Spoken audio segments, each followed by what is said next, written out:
Hello, my name on this channel is 𝐕𝐞𝐠𝐴, is my second channel, and my original name is Persephone. So today I just wanted to make a video about 𝐾𝐿 and specifically to talk about 𝐕𝐞𝐠 relationship.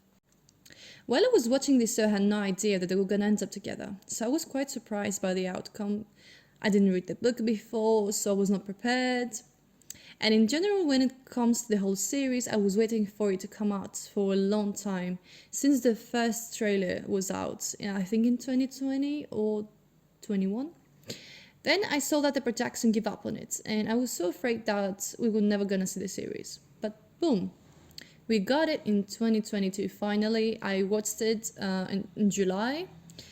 And the thing is, I couldn't let go of 𝐾𝐿, even after the last episode. For days, I kept rewatching it, and so many edits of them on TikTok driving me even more crazy. Like, 𝐕𝐞𝐠 was everywhere. But why? Before answering, I think it's worth mentioning some scenes from the episodes. We didn't have many, but I would like to talk about their scenes.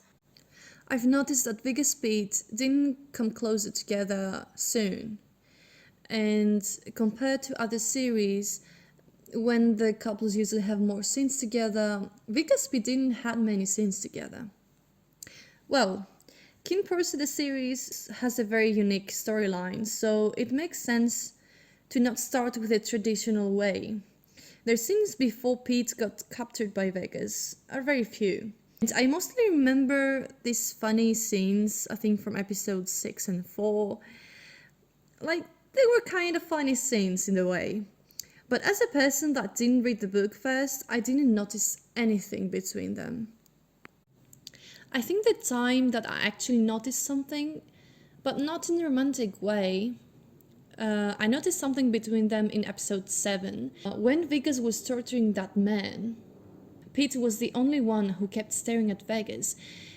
Like, he kept looking what 𝐕𝐞𝐠 did without a face of disgust. It is such an interesting scene for me because until then I saw Pete as a flappy, happy person overall. And seeing how easily surprised he gets, I never really took him seriously. But boy, was I wrong. Pete just knows how to be serious when it's needed, and he's more dark than I thought. Pete didn't seem scared, but he got hooked watching 𝐕𝐞𝐠's cruelness. Like, he's attracted by his evil character, and for sure this is something very confusing to him. I still don't know what went into his head while he was watching 𝐕𝐞𝐠, but one thing is for sure, he got magnetized, and in a really dark way by him. Also, a lot of time I think we forget that Pete is working for a mafia. Just to get yourself into that, well, it is a dark move. And of course, in an environment like this, you're expected to do sort of bad things too, like, you can't help it. Pete is not just a good person. In an environment like that, it's impossible. And I think we need to remember that. At this point, 𝐕𝐞𝐠 was only showing interesting for pause. From what we know, it was a way to steal Kim's lover and make Kim miserable once again. But as the show went on, he may actually had a crush on him. Or he gaslighted himself into thinking he actually liked him. I didn't like 𝐕𝐞𝐠 yet, because he seemed so desperate. For me, it made him seem uncool. At some scenes, we can see that 𝐕𝐞𝐠 enjoyed making Pete feel uncomfortable or surprised at times. In this scene in the temple, I couldn't understand a lot of the religious and cultural things in the scene, but I found it way more adorable than I thought. Later on, Pete goes to find information at 𝐕𝐞𝐠's place, and I was again surprised by Pete's bravery to help Pors. He knew he could get tortured and die, but he still went. And when he got captured, never once thought that he is scared of 𝐕𝐞𝐠. The only time he actually got scared was about his grandma. while I was talking to her at the phone. Obviously, at this point, we know that Vig is sadistic, and I've heard many opinions that Pete is being a masochist. Sorry if I don't pronounce it correctly, but that's something that Vegas kind of confirmed both in the series and the book. But we still don't know about that 100%. Personally, I feel like he's definitely submissive as a person, but I don't want to go deeply into that. On episode 11, we see that Vegas definitely gets some interest in on Pete in a kind of sadistic and sexual way. Just some seconds after Pete could cut a break, he saw a different Vegas side. We see how Vegas' father treats him. He hit him, and obviously Vegas seemed heartbroken and then upset. We also noticed throughout the show his anger issues. Well, he has many issues. Also would like to point out how much I enjoyed the actor's performance. At this point, I was getting goosebumps. By the way, I didn't want to talk about the book since the series are very different, and at least for me, the story in the series are much better. But I want to point out something I wish they kept from the book. In this series, it seems that he just tortured Pete as a punishment, but in the book, it was kind of different. At first, he tortured him so he could speak up about the information he found in Viggo's computer, because he also found a lot of things in his computer. I felt like in the series they missed that, and it could be helpful if they also pointed out that, because it's much better to know that Vigus tortured him at first because he wanted to know what Pete find. I think it makes more sense somehow. I mean, they're mafia after all, and torture people to find information is normal for them. Also, Pete fight a lot in the book, and actually hit Vegas a lot too. He seemed so badass, I swear. I don't want to praise the book because I didn't like their story in the book, but when it comes to this thing, I think that the book did better job. Later, on episode 11, we see them again with really tough scenes. Vickers was really started to get on my nerves. He enjoyed humiliating him way too much for my taste. Pete's screams was way too much for me. Since they made the series version of Biggest Pete softer, I would prefer less torturing.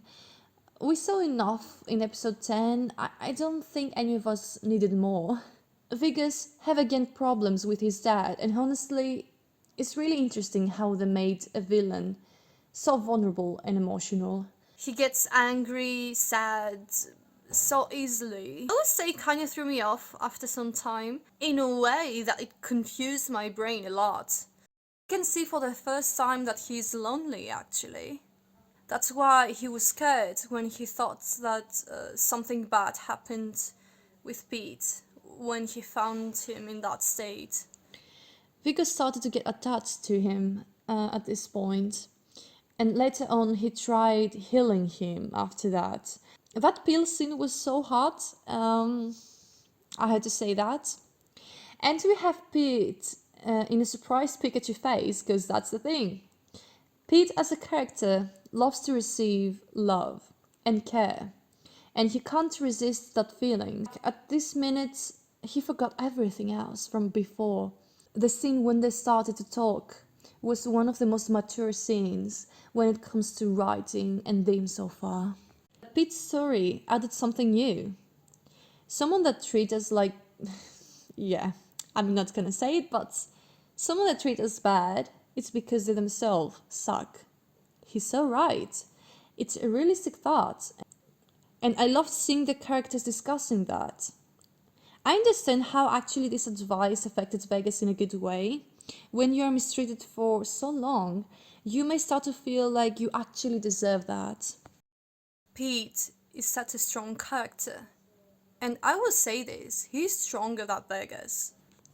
Pete believes that Vegas needs love. But here's the thing, he received love once. It was from Taiwan. He just didn't accept it. Vegas don't appreciate receiving love. He's not that type of person. He just needed love from a person he actually likes and cares. Vegas needed someone to help him manage his emotional races, give him advice, and move something inside of him. Maybe also Vegas never took 𝚎𝚗 seriously because 𝚎𝚗 betrayed kin too. So when a person does something like that to others, they can do that to you again. Pete shows a lot of empathy and he's always willing to help. He didn't escape, and it's the time that people may think Pete may have Stockholm Syndrome. I personally disagree. Pete was never afraid of Vegas. He went to him expecting to even die from spying on him. He accepted that. Deep inside, he was attracted to Vegas, and it created a confusion inside of him, but he was always fighting to escape. Vegas was the one who started to get attached first and broke down in front of him. Pete, I feel, was somehow attracted to Vegas before for his dominance and started to question things when Vegas started treating him with care. Vegas is being so comfortable talking about his sad feelings to Pete. He knows Pete won't judge him in a way. He breaks down in front of him, and it's like his pride is long gone. I feel this is one of the many reasons why Vegas makes such a great villain. They make Vegas so emotional. It's crazy how emotional it can get. Vegas feels sad when it goes for himself or for the one he loves. In this scene, I found amazing how his mood changed again, and we could see that easily just by his gaze. The whole mood changes in an almost scary way. In the more intimate scene between them, I really loved the fact that it was consensual. Finally, something consensual. It was so nice. Even at the start, the way Vegas pulled Pete closer to him was gentle and soft. I was really surprised by that in a good way. It was beautifully filmed and it looked so much like art to me. The lights were so sensual and beautiful, and the way Pete let Vegas be dominant to him and tie him up shows deep level of trust, which is kind of difficult in such a short time to trust a person like that. But I'm guessing that he felt comfortable to show his dark side to Vegas because he knows how dark Vegas is too. Later on episode 13 is the one that I didn't like again. It was an unnecessary scene and I didn't like that at all. I'm guessing it makes sense in a way that Vegas was at his worst, and a person like that is difficult to just abandon his violent ways. When a person grows up being hidden all the time, may end up like this. But Pete is also in a bad mental state right now, and that was his final straw. He didn't want to live like this, and he still wanted freedom. I didn't like such dramatic scenes, to be honest, but I'm guessing they wanted an excuse so Pete could find the courage to escape. Pete made a great point how he wants to be treated like a human being. We can see even more of Vegas' toxic ways when he said, okay, I will free your arms, but you won't leave me, okay? Vegas is the one who got attached to Pete. At this point, in a healthy way. Pete did the best decision for himself. He ran away, so proud of him. Pete is also sad about this, and he started having feels for Vegas too, but he is more logical than Vegas. At the scene in the bar, I've noticed that suddenly Pete wears a shirt, pretty similar style from what Vegas usually wear, and the shirt looks similar to what Vegas was wearing in episode 10. Interesting. Yeah, it's an interesting touch. By the way, Vegas got heated a lot too in the series, and the bunch Pors give to him was so satisfied to watch. That scene afterwards was pretty emotional. It's good that he's saying sorry again. Of course, Pete is always willing to fight back, but after getting an emotional connection with Vegas, it's not easy for him to hurt him deadly. Again, too much drama for my taste, but I loved how Pete touched Vegas' cheek like that. That was so beautiful, and I feel that apology may somehow healed him a bit. And going to the last episode, it was like a confusing roller coaster in general. I want to mention something that a lot of people seem to say, that Vegas changed and stuff like that. I mean, Vegas is still evil, guys. It's still evil. Like, we can see that in the last episode when he was ready to sort King or Pors. I don't know if he actually was gonna do it, but we can see that it's not that he suddenly became better as a person. It's just that he fell in love. So, like I was telling before, Vegas is good with the people he actually cares about. But that doesn't make the point that he's better. He's not a better person, but I'm hoping that because he actually started to care about Pete, he was willing to be better on Pete and for Pete only. This scene is totally my style. Pete is a badass. Vegas gets hidden again like how he deserves, to be honest. And the tension was amazing. Yeah, I mean, he deserved that, and I loved that Vegas didn't fight back.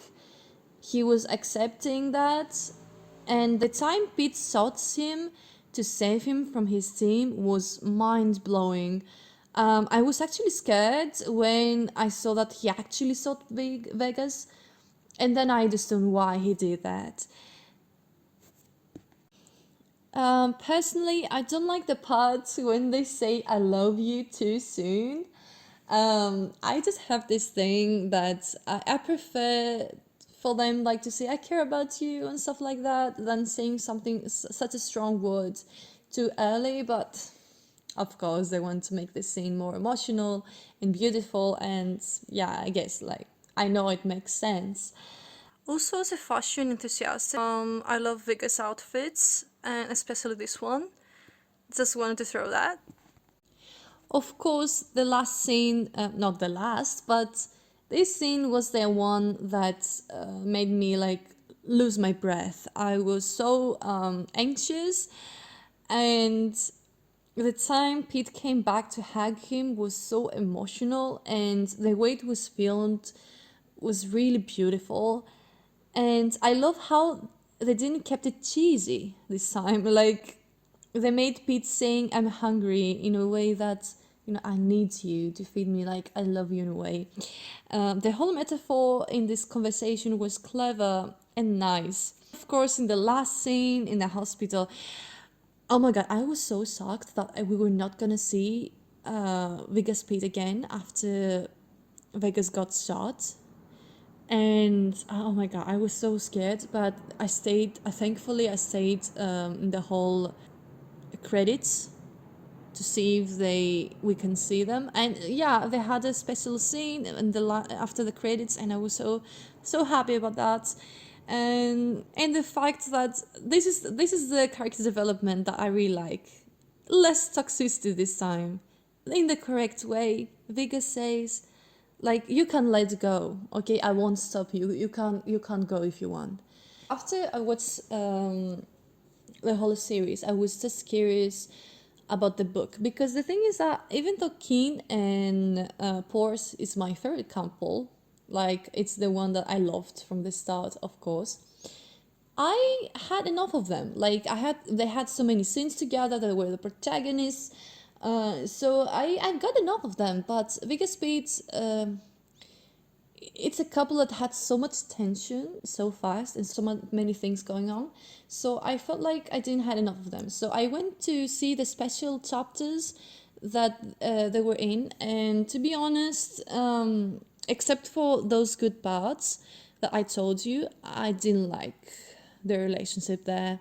Their scenes afterwards, like they were very cute in the book, but I can't forgive personally relationships that they had no consensual acts, and it's something that I can't really forget.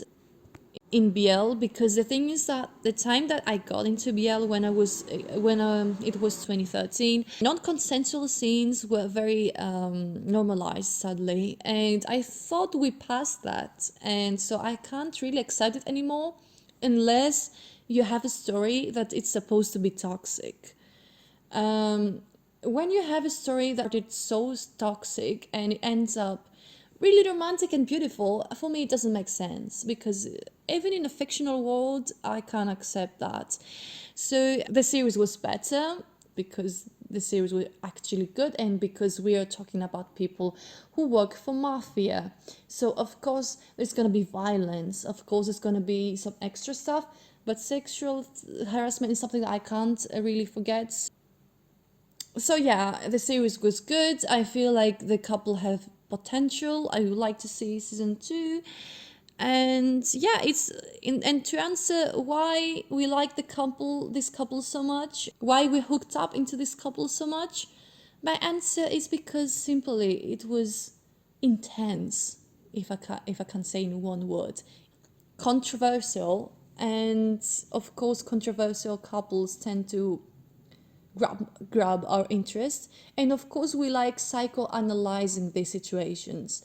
So yeah, that's basically why we got hooked up into 𝐕𝐞𝐠𝐚𝐬 that much. I really like the series. It's probably my favorite, like my second favorite drama till now. And yeah, thank you for watching.